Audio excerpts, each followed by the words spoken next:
Hi, Juliana. How you doing? Well, thanks to you, Lorraine. I'm really well, thanks, Juliana. Yeah, why don't you Mhm. start by introducing yourself for us? Sure. So, hi everyone. My name's Juliana. I'm a student and English tutor from Port Elizabeth, which is a small city on the coast of South Africa. Um, Fun fact about me, my parents are originally from Uganda, which is a country east coast of Africa. Um, I was born and raised in South Africa, but I can um, understand the native language in Uganda, which is called Luganda. I just don't speak it very well. Um, and I'm currently doing my master's in geographical information systems, which sounds pretty complicated, but it really isn't. It's just dealing with creating maps. And I just started teaching with Intrepid English, which is also exciting.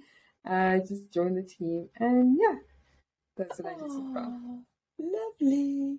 Thank you very much for that, Juliana. I'm particularly interested in your master's degree in geographical information systems, which you Yes, very helpfully simplified as dealing with maps. Can you yes. tell us a little bit more about it and what you're doing during your master's degree? Because I think that that's really interesting. Okay, sure. So, geographical information systems is basically just creating digital maps. So, in the past, people were creating maps by physically drawing them, and obviously that would take way too long. So now, with the development of technology, geographical information systems, or as we like to shorten it, just to GIS, That's easy. you're just creating maps using software, and you could either make them 2D or 3D. These days, you're able to add things such as terrain, so like gentle land, sloping land, rough terrain. It's really interesting. And for my master's, because GIS is such a broad field, I'm specifically looking into using GIS for land use cover change. So basically, looking at how a specific area's land has changed over the years. So years ago, maybe I can use my master's for example. The area that I'm working with currently is a forest, but maybe like more than 50 years ago, it wasn't a forest. Like it was just dry land, and then people started planting trees, and now it's a forest that is people are trying to protect right now because locals are using it, aren't really using it in a sustainable way. But you can't really blame them because they don't have the proper education into how cutting down trees is actually really bad for the environment. But basically, I'm just looking at how when the forests started to grow, how it started to deteriorate because of the way the locals were using it, and now how it's growing back to what it used to be, and different ways that we can protect it so that they can still use the trees for what they need to use it for, but in such a way that the forest isn't in danger.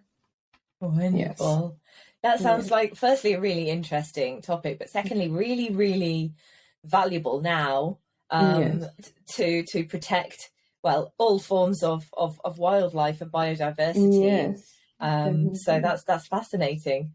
Mm-hmm. It sounds simple, drawing maps, but it's a Yeah. very, very complicated topic, isn't it? Yeah. But it's really helpful to hear how you implement that knowledge in a real Yeah. world situation. Yeah, and it's essentially GIS just helps with the fact that you don't have to physically go to the location and do any sort of census or figure out what type of soil is in that forest. You could get that information from um, your data online. Mhm. So yeah, because sometimes you want to work on a place like, say now, if it's the Amazon forest, that's all the way in South America, but Mm. with GIS and satellite images, it makes it easier for you to, and also the use of Google Earth, that's a really big help. Um, Mhm. you can work in any on any area you'd like. Yeah, amazing. Well, firstly, I hope that there is more focus on the Amazon rainforest, because obviously Yes, it's been under attack since for Bolsonaro's been years. in Mm-hmm. power. So hopefully, wonderful technology and knowledge that you're gaining and working towards building, Yes. that's available to the people that need it there. Or maybe you'll be traveling around the world and saving different rainforests in future, hopefully. Yeah, fantastic. So I Thank remember you. when we first met and you told me about this topic, and I was like, oh, we need to hear more about this. So I'm looking forward to hearing all about this particular topic and how valuable it is, how much you're helping the locals to, farm in a more sustainable way, get what they need, but also in a way that doesn't negatively impact the environment. That's super. Yes. Yeah. All right. There's lots of other hobbies that you have as well, Yeah. and they are different to the other teachers that we've got on our team already. So I really wanted to ask you more about them. So you list your hobbies as video editing, specifically Yes. adding music to videos, and also dancing. Yes. So tell me about these things, and how did you get into them? So, I think with the dancing, I've always enjoyed dancing ever since I was younger. Um, just found myself constantly doing it when I was alone. But then social media came along, and I realized that before this was before TikTok, maybe just with Instagram, I realized that when I would dance online and like just post a video online, that's when I would get the most engagement and people liked it and encouraged me to do it more. So I was like, okay. And then TikTok came along during lockdown 2020 when the whole world was just stuck at home. So you had nothing else to do but just make TikToks. And then I think I think in creating those TikToks, but also realizing as I kept watching that people were making these cool edits and um, using whichever type of music they liked, I was like, okay, I could do this. And so that's when I started going on YouTube and figuring out, okay, what are the different editing apps I could use? I already knew which music I liked because I'd always been making my own playlists here and there. So it was more about just learning how I could use the music that I liked and put it into videos that I liked creating. So yeah. Yeah, that's so creative. And so it Mhm. sounds like you were doing TikToks before TikTok was a thing. I mean, I was watching them a lot. I was still really shy to post. I think I only really got comfortable with the app this year actually. Because I would post, but there's a setting where you can post the video, but no one can see. Uh-huh. And so it's basically just private for yourself. And then when I finally built the confidence, it's weird. I was shy to post on TikTok, but I didn't mind posting on Instagram. But now I'm more comfortable posting on TikTok. Oh, Yeah. great, great. Yeah, it's taken me a long time. I'm not somebody who posts a lot on social media normally, but Mhm. I started using LinkedIn as a way of, sort of personal branding, as well as putting the word out Mm. about Intrepid English. Yes. And yeah, I've spoken about her before, but a friend of mine now, Leah Turner, she's a bit of a LinkedIn queen, and she really Hmm. encouraged me to try with it. So it's become a really nice influence on me, a really nice place to hang out, Yeah. which I never thought I would say about social media, Hmm. because I've always been quite, wary, let's say, of social Yeah. media. So now having quite a nice community of people who genuinely care. Mm. Recently I had some time off, and my LinkedIn buddies were reaching out to me. How you doing? I haven't seen Mm. anything from you for a while. I hope you're okay. And it was like, oh, there's genuine care People there who behind care. these. Yeah, exactly, Yeah. which really is my bag. So that's really nice. But Yeah. yeah, posting on Instagram and TikTok does not come naturally at all to me, so hopefully you can teach me a few Hmm. things. I'm not Yeah. And dancing then you though. also I'm not doing that. Yeah.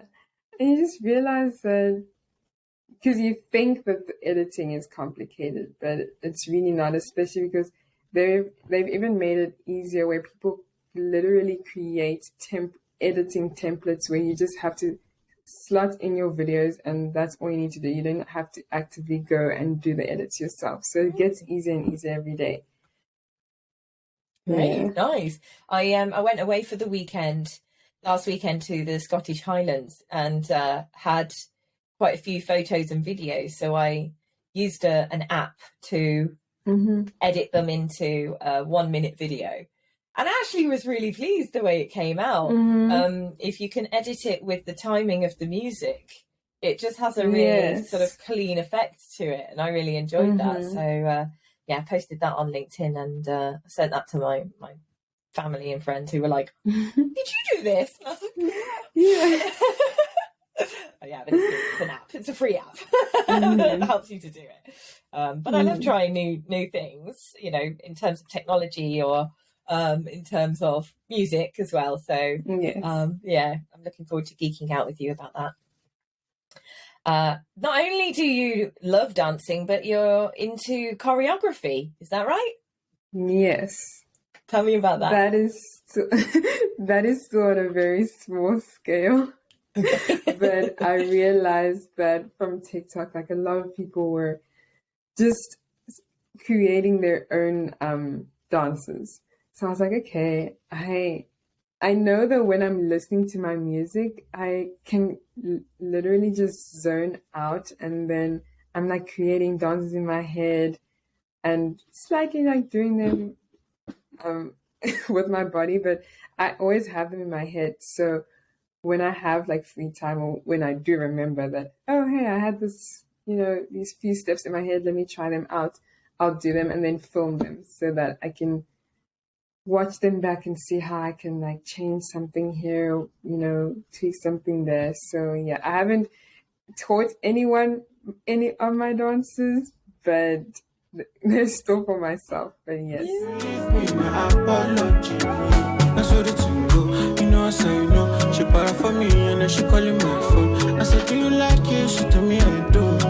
And now why you do me so? She play me tinko. She don't know. So let's talk about languages. You speak a few languages, don't you? Would you like to tell us a little bit about them? Okay, so the language I speak the most and that I know very well is English. I'd say because of the schools that I went to were predominantly English-speaking schools, so that is why. But I can speak a little bit of Luganda. I'm still going to lessons for it because I think growing up I was very insecure about the way I was pronouncing certain words, so I always steered away from not speaking it, which I now regret because I would have been really good at it at this age. But I do understand it though pretty well. And then Xhosa, it's the same. I would say I understand it. I understand Luganda more because that's what I was exposed to most. But Xhosa I learned from the nanny that used to take care of me. The shows that she used to watch because I spent most of my time with her when I was younger. So just learning from there, picking up certain words, and also because not most African languages, but maybe like East Africa and Southern Africa, you will notice that their languages are pretty similar because of Bantu. So there are some words in Xhosa that are the same in Luganda and even in Zulu. So I find that very interesting. I find that really cool that there's a similarity between with most of the languages. It's just different things that they've changed, obviously. Yeah, you get that a lot with European languages as well. There's a lot of words that English was borrowed from French and, you know, Germanic languages as well. But then sometimes that can be a bit difficult because you've got things like false friends where you think, oh, I know that word, but actually it means something slightly different because the languages have evolved differently. So it can sometimes be a little bit of a false sense of security where you're like, oh yeah, I understand that word, and then it's difficult to unlearn that. Yeah, it's like I had some friend because here in South Africa we have a language called Afrikaans, which is obviously came about from Dutch. So sometimes you think that, yeah, I know you basically you feel like you know Dutch, but you realize, okay, it's actually really different. The way that Yeah, it's changed over the years, yeah, can be yeah. kind of misleading. Yeah, yeah. So it might be that if you were to go to Holland, you would understand a Hmm. little bit of what people were saying, probably from words and phrases here and there, but ability Mm, to speak it would be very different. Yeah, even now, yes. because I learned German years ago, when I go to Okay. Germany, I can understand so much more than I can actually say. Mainly because Hmm. I understand the main words, the main vocabulary, but the grammar that glues it all Yes. together just goes right over my head. That's So that's exactly what happens with me with Luganda and Hausa because obviously I know the main words. So I always have an idea of what they're saying, but when it comes to structuring my own sentences, that's why I'm going to lessons for the language so that I know how to do that myself. that's Yes. great. But as a teacher, I think it's really Mm-hmm. great that you're also a language learner because you're Mm-hmm. learning Luganda with a teacher now, aren't you? Yes. So that's great because it will inform your teaching in a way, I think. Yes. Hmm. It will, because obviously I could use maybe the techniques that I'm using from that I'm learning from my teacher to teach the language that I want to teach myself. Yes. Yeah. I used to do that with my German lessons. I go, oh, that's a really good Mm-hmm. idea. Can I do that in Yeah. English for my students? Yeah, Yeah. that's great. But generally, I think having learned another language, or in your case, Mm-hmm. several, it will help you to be more empathetic to the specific issues that language learners have. As a teacher, Yes. it helps you to be generally more sort of, I guess, understanding or have Mm-hmm. personal experiences that students can relate to, which is always really nice, Yes. isn't it? Yes.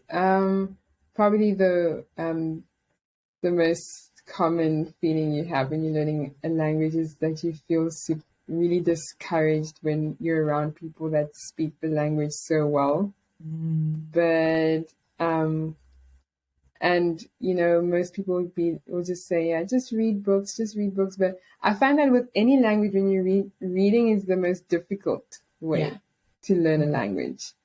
But when you have things, good thing that these days is TV shows and music, and the fact that people are making music in their native language, that helps a lot. Yeah, So absolutely. and just surrounding yourself with people that will encourage you to speak the language and are okay with you making mistakes, because I know I had certain bits of family that I just didn't want to speak Luganda around, because instead of helping me and encouraging me to try, like if I said something incorrectly, there was just laughs and giggles, and that didn't Mm. really make me feel good. But now I have the facts, parts of my family that I feel comfortable speaking around, and then also my tutor. So I think just Mm. finding the right people to help you is also really important. 100%. Yeah, I couldn't agree Mm. more. I think many students come to us for one-to-one English lessons because Mhm. they dislike the pressure of a group class Group. where they Yeah. feel like people will judge them for making a mistake. Which Hmm. unfortunately sometimes people do, even though they're in the process of learning something. But it That's does why, take yeah. quite a lot of vulnerability to Hmm. make mistakes, doesn't it? So Yes. having a one-to-one lesson with an understanding teacher, especially one who's either been through her own learning journey or is going through her own language learning journey now, um, Hmm. that's really, it takes the pressure off. Yeah, I think definitely one-on-one is better until you get to a point where you feel comfortable being in groups, because you also, at the end of the day, you can't learn anything in isolation. So, yeah, when you get to that point where you feel comfortable and also not caring what people think, that's when you can, you know, take things seriously. It's so hard to do that though, isn't it? I mean, we Mm. all care what people think, but like you said to me earlier when I was trying to pronounce Berger, Is that right? Mm-hmm. The new word for Port Right. Elizabeth is been Yes. renamed recently. You know, you're like, at least you're trying. You know, you're trying to say it Yeah. correctly. And I think a lot of people think that about others who are speaking a second language. They think, oh wow, you know, that's great, and you know, at least they're trying. But Yes. unfortunately, people who are speaking a language, they a second language, they focus only on the people that ridicule them or make fun of them or something, or Yeah. people who are better than them. Whereas a lot of people will silently be quite impressed that they're trying. So you've told us about some of your hobbies and interests, and there's another one that I'd really like to ask you about. You are into fashion, aren't you? And you used to do some Yes. modelling. Yes, I did. I'm actually quite tall. I'm a tall person. And so I'm tall and slender. So when I was in high school, I was always asked if I was a model, if I'd done modeling. And the answer was no. But because I kept being encouraged to do modeling and to give it a try, I started looking into it and realized, okay, I do enjoy taking pictures and I am photogenic and I feel comfortable in front of the camera. So why not give it a try? So I entered this competition, got scouted, and that's when I started modeling. And one thing I didn't. No, that's when I started modelling. It's a really fun. It is a fun industry. One thing for sure is that it teaches you confidence, because obviously you do get a lot of rejection just as much as acceptance, obviously, but it teaches you about rejection. And I learned about rejection at an early age because of the modeling that I started. I hadn't started applying for jobs yet. So obviously now at this age when I'm applying for jobs, I don't feel as affected when I don't get the response that I want to get. It taught me a lot of people skills because you work with a lot of people on set. You have people touching you on your face, dressing you, photographer, this, that, and just being confident and working with different types of clients. And what else did it teach me? Independence, because you're moving around by yourself a lot. You're having to fly to this city and that other city, and you're living by yourself, and you're also transporting by yourself a lot. So you just learn how to become independent at an early age. So I'm glad that I started it at that time. Most people, when they go into modeling, love fashion, as in with clothes, but I don't think it was the fashion that I liked about the fashion that drew me to modeling. I think it was the fact that I enjoy catwalking, and I think the goal with modeling was afterwards to become a scout or an agent to help people get into the industry as well. And then maybe if I developed a passion for design later on, I wouldn't mind giving that a try. But it was mainly just because I liked finding that specific look that they found in me in other people. Yes. Yeah. So it may be a misconception, but my perception of modelling industry globally is that it can be quite a toxic place. That wasn't your or was that your experience? I know it definitely can be toxic because some people toxic in a sense that maybe the agency that you're working with, they always wanting you to change something. So sometimes you think that there's something wrong with you, even though no, it's not that there's something wrong with you. It's just that in that particular season, they know that clients are looking for a specific look. And so because they want you to fit that look, they'll say, okay, maybe you change your hair like this, or there's a little weight there. And, the best thing is to just not get attached to any sort of look that you have. So I guess it can be toxic in that way. Yeah. But then you say that it instilled confidence in you. So that's good. I guess from what I've read, obviously my Yes. modelling career did not take off. I've read that younger people, younger girls generally, it's difficult for them to build their confidence when people are focusing on the deficits or their Yes. perceived deficits. But it sounds like you had a good experience, and it actually instilled some really cool values in you. So that's unusual and quite good. Yeah, I think also just being, I'm also really happy that I started modeling in a country where they are, I would say, models my skin tone. Because I think if I had started somewhere in Europe, I know it does get to you when you're the minority and you're not booking as much. So building the confidence here to get me ready for Europe, which is where I wanted to, eventually go. That also helps. Yeah, I think that's true of most industries as well, isn't it? If you're the minority in that company or that department or team, even that could be quite, destructive in many ways. Yeah. So that's why diversity is so important, to make people feel more welcome. Yes. I think, and then everyone wins. Okay, Juliana, there's one thing I always ask new teachers at the end of their Meet the Teachers podcast, and that is if you've got any advice for English learners, but it could be advice of any kind for success in life. What would you like to pass on to the audience before we leave today? One thing I like to pass on is that don't limit yourself to what you know, only to what you know. I think, as someone growing up since high school, I only knew two things that I was good at, and that was modeling and geography or geosciences. And I stuck with those two things during my undergrad. But I got to a point where I was just like, you know what, I want to branch out. It's important to branch out and realize what else you could be good at. And a great example is learning another language. You could start off there.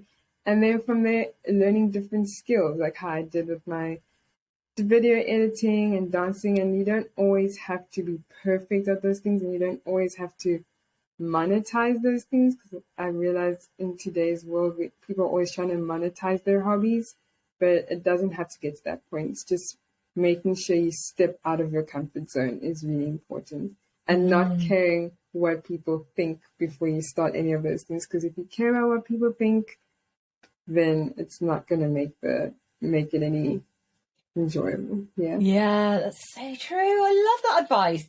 It's true. These days we are encouraged to monetize all of our hobbies, aren't we? But doing something for the joy of doing it, not for the validation that other people can bring, but for the joy of doing it. I think that's such an important thing to learn. I'm still learning that. And I hope that I one day get a bit better at it. But, it's absolutely valid to do something just because you enjoy it. And if you can do that, then you will probably end up making progress faster than if you had these strict goals and put lots of pressure on yourself to achieve these end goals in time. Yeah, people can always tell when you're doing something for the wrong reasons. So it's better you enjoy it and know that you're doing it because it's something you love. Yeah, absolutely. What a great note to end the podcast on. Thank you, Juliana. All right. Thank you so much. It's been lovely talking to you, and I look forward to many more conversations. Yes, me too. This was actually bye. fun. Thanks so much. Bye. Bye. Yeah, cool. And I wasn't saying it right, was I? Bebeja, yes. Bebeja. So the emphasis is on the second syllable, is it? Yes. Okay. Bebeja. Yes. Closer. Sorry, I'm trying. You're close. I'm getting there. I'm not used to the You're clicking. better than most.